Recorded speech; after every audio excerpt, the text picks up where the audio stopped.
Hello guys, আসসালামু আলাইকুম। সবাই কেমন আছেন? ইটস মি মিস্টার রান্না। আশা করি ভালো আছেন সবাই। আজকে আমি আপনাদের মাঝে নতুন একটি ব্লগ নিয়ে আসলাম। সেইখানে থাকবে মজার একটি ঘটনা। তাইলে দেরি না করে শুরু করা যাক। আজকে আমি দুবাই থেকে সিটির বাইরে যাওয়ার জন্য বের হইছিলাম। রাস্তাগুলো অনেক সুন্দর। আমি রাস্তার পাশে হাঁটতেছিলাম একটা ট্যাক্সির জন্য। অপেক্ষা করতেছিলাম, হাঁটি হাঁটি দেখতেছিলাম। আসলে রাস্তাঘাটগুলো দেখলে ওয়াও, বলার বাইরে। ট্যাক্সির জন্য অপেক্ষা করতেছি, ট্যাক্সি তো আসে না। দেখতেছি ট্যাক্সি কোত্থেকে আসতেছে। রাস্তার পাশে অপেক্ষা করতেছি। দেখুন কি সুন্দর রাস্তাগুলা এখানে। দালান কোঠাগুলো অনেক সুন্দর দেখতে। এখানে গাড়ির নিয়ম কানুন অনেক সুন্দর। এখানের ড্রাইভিংয়ের কিছু রুল আছে, সেটা আমি আপনাদের পরের ব্লগে বলবো। এর মাঝে ট্যাক্সি একটা চলে আসছে, এখন এসে একটা মেয়ে দাঁড়াইছিল, ওরা নিয়ে গেছে। এর মাঝে একটা দেখতেছি বাস চলে আসছে, বাস থেকে এখন যাত্রী নামবে। আমি কিন্তু বাসে করে যাব না, আমি ট্যাক্সি করে যাব, তাই ট্যাক্সির জন্য অপেক্ষা করতেছি। অ্যাকচুয়ালি আজকে আমার মুডটা অনেক ভালো, কারণ আমি সকাল সকাল একটা কাজের জন্য বেরোইছি, কাজটা সাকসেস করে এখন আমার নিজের কর্মস্থলে আবার চলে যাচ্ছি।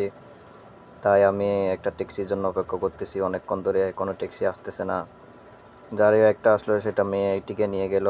এরই মাঝে একটি ট্যাক্সি চলে আসছে, এখন ট্যাক্সিতে আমি উঠলাম।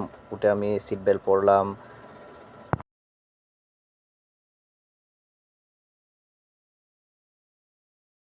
উঠে আমি ট্যাক্সি ড্রাইভারকে জিজ্ঞেস করলাম, ভাই আমি কি আপনার ভিডিও বানাইতে পারি একটা? আমি ব্লগ করতেছি। সে বলতেছে কিসের ভিডিও? আমি বলছি ব্লগ করতেছি আমি।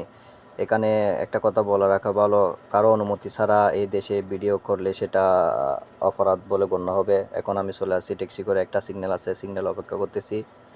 এখন সিগন্যালে যতক্ষণ রেড কালার আছে ততক্ষণ আমি যাইতে পারবো না, সবুজ কালার হলে যাইতে পারবো। এই যে সবুজ কালার চলে আসছে, এই যে আমি চলে যাচ্ছি এখন, ইউ টার্ন করে চলে যাচ্ছে সে। আম, এখানে গাড়ির নিয়ম কানুনগুলো অনেক সুন্দর, যার লাইনে সে যাবে। ড্রাইভিংটা অনেক ভালো এখানে। আসলে মনটা আসলে জোড়ায় যাবে। এখন আমি আমার গন্তব্যতে চলে যাচ্ছি, যাইতেছি।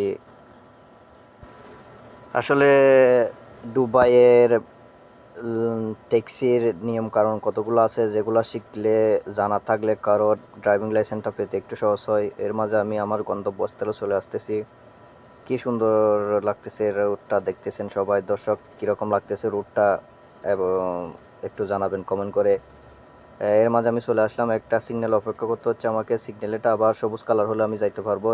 তার মাঝে সবুজ কালার হয়ে গেল, এখন আমি আমার গন্তব্যস্থলে যাচ্ছি। তো